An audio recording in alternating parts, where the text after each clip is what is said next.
ప్రభుత్వ కార్యాలయాలు ప్రజలకు సేవ చేసే కేంద్రాలుగా ఉండాలి. ప్రభుత్వానికి ప్రజలకు మధ్య వారధిగా పనిచేయాలి. కానీ కాంగ్రెస్ ప్రభుత్వం ఈ నిర్వచనాన్ని తిరగరాసింది. ప్రభుత్వ కార్యాలయాలను తమ ప్రచార కేంద్రాలుగా మార్చేసింది. కార్పొరేషన్ చైర్మన్ల సారథ్యంలో ప్రత్యేక సోషల్ మీడియా బృందాలు ఏర్పాటు చేసి ప్రభుత్వ వసతులు వాడుకుంటూ నకిలీ సోషల్ మీడియా ఖాతాలు, పేజీలు, యూట్యూబ్ ఛానళ్లను నిర్వహిస్తున్నారన్న చర్చ జరుగుతున్నది.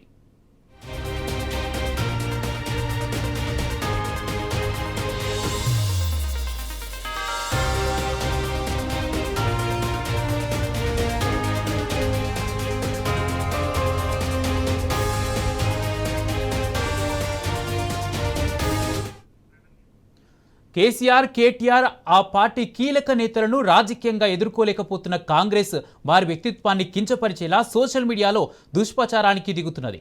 ఈ మేరకు కాంగ్రెస్ సోషల్ మీడియా విభాగాలతో మకిలీ వార్తలను తయారు చేస్తున్నది. ఇందుకు ప్రభుత్వ యంత్రాంగాన్ని, సర్కారు కార్యాలయాలను వాడుకుంటుండడం వివాదాస్పదమవుతుంది.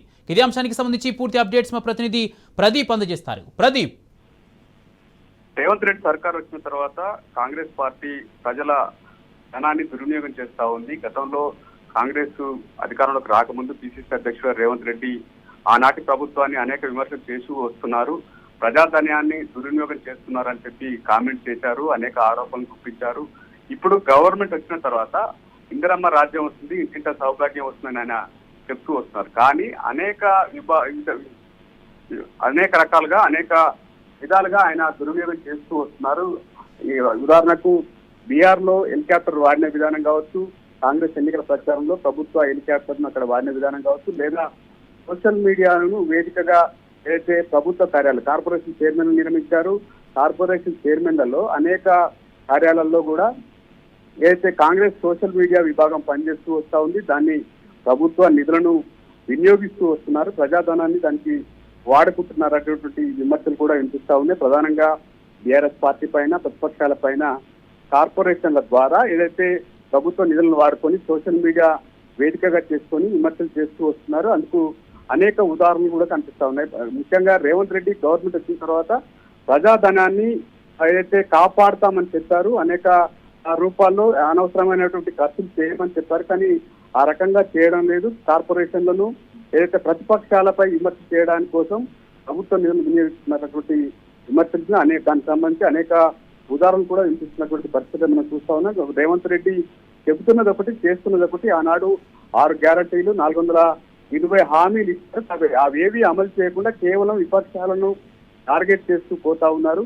అందుకు అనుగుణంగా ఇచ్చినటువంటి హామీలు అమలు చేయడం లేదనేటువంటి విమర్శలు కూడా వినిపిస్తున్నాయి. కానీ సోషల్ మీడియాను ప్రభుత్వ నిధులతో వాడుతున్నటువంటి విమర్శలు కూడా ఉన్నాయి. దానికి సంబంధించినటువంటి చర్చ తీవ్రంగా జరుగుతున్నటువంటి పరిస్థితి అయితే ఉంది. అనవసరంగా ఇచ్చినటువంటి హామీలను అమలు చేయకుండా ఓవైపు అనేక అప్పులు చేశారు, దానివల్ల నీవు ఇచ్చినటువంటి హామీలు అమలు చేయడం లేదని చెప్తున్నప్పటికీ కానీ దాన్ని ప్రభుత్వ నిధులను కాంగ్రెస్ పార్టీ యొక్క సోషల్ మీడియా కావచ్చు, లేదా వారి పార్టీ ఖర్చుల కోసం వాడుతున్నటువంటి పరిస్థితి మనం చూస్తా ఉన్నాం. ఇటు ఎన్నికల ప్రచారంలో కావచ్చు, లేదా జోడో యాత్రకు సంబంధించిన బస్సు కూడా తెలంగాణ నిధుల నుంచి వెళ్ళినటువంటి పరిస్థితి ఉన్నాయి. ఇక హెలికాప్టర్ విషయంలో అనేక సందర్భంలో విమర్శలు ఉన్నాయి. తెలంగాణ ప్రభుత్వం ఏదైతే రెంటల్ గా తీసుకున్నటువంటి హెలికాప్టర్ ను రాహుల్ గాంధీ ప్రచారం కోసం వాడుతున్నటువంటి చర్చ కూడా వినిపిస్తున్నటువంటి ప్రచారం కూడా ఉంది. మరోవైపు సోషల్ మీడియాకు సంబంధించి కూడా కార్పొరేషన్ నిధుల నుంచి వాడడం పైన తెలంగాణ ప్రజానికం తీవ్ర ఆగ్రహం వ్యక్తం చేసిన పరిస్థితి కనిపిస్తా ఉంది. అయితే ప్రదీప్, అంటే కాంగ్రెస్ పార్టీ విచ్చలవిడి ప్రచారానికి ప్రభుత్వ వస్తువులు వాడుకోవడం అనైతికం మాత్రమే కాదు, చట్టరీత్యా నేరం అని కూడా తెలుస్తుంది. దీనికి సంబంధించి విశ్లేషకులు ఏమంటున్నారు?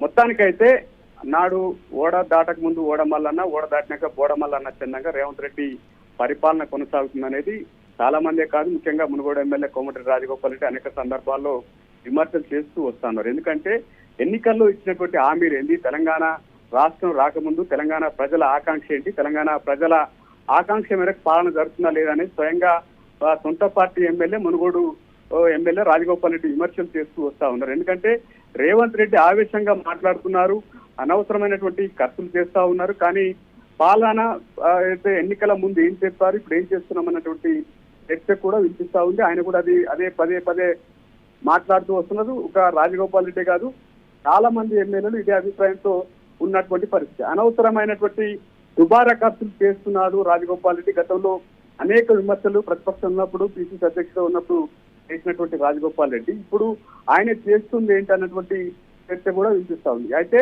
రాజగోపాల్ రెడ్డి వ్యవహార శైలి అటు సొంత పార్టీలో కూడా విమర్శలకు దారి తీస్తా ఉంది. ఎందుకంటే దుబారా ఖర్చులు చేస్తా ఉన్నాడు. ప్రభుత్వం ఖర్చులకు సంబంధించి కావచ్చు, లేదా పార్టీ అనుమతి లేకుండా మంత్రుల యూనిటీ లేకుండా సమన్వయం లేకుండా ముందుకు పోతున్నటువంటి విమర్శలు కూడా వినిపిస్తా ఉన్నాయి. తాజాగా సోషల్ మీడియాకు సంబంధించి ఇటువైపు ఆయన చేస్తున్నటువంటి తప్పులను, ఆయన మాట్లాడుతున్నటువంటి భాషను కావచ్చు, లేదా ఆయన స్పీచ్లలో వచ్చేటువంటి తప్పులను ఎప్పటికప్పుడు విపక్షాలకు సంబంధించినటువంటి సోషల్ మీడియా ఎండగడుతున్న సందర్భంలో అది Right. తట్టుకోవడం లేక అయితే ప్రభుత్వ కార్పొరేషన్ల నిధుల ద్వారా సోషల్ మీడియాను, కాంగ్రెస్ సోషల్ మీడియాను వాడుతున్నటువంటి విమర్శలు దీనికి సంబంధించి విశ్లేషకులు తీవ్రంగా తప్పుపడుతున్న అయితే ధనాన్ని దుర్వినియోగం చేయడం సరైనది కాదన్నటువంటి చర్చ కూడా బలంగా వినిపిస్తా ఉంది. Right, thank you Pradeep.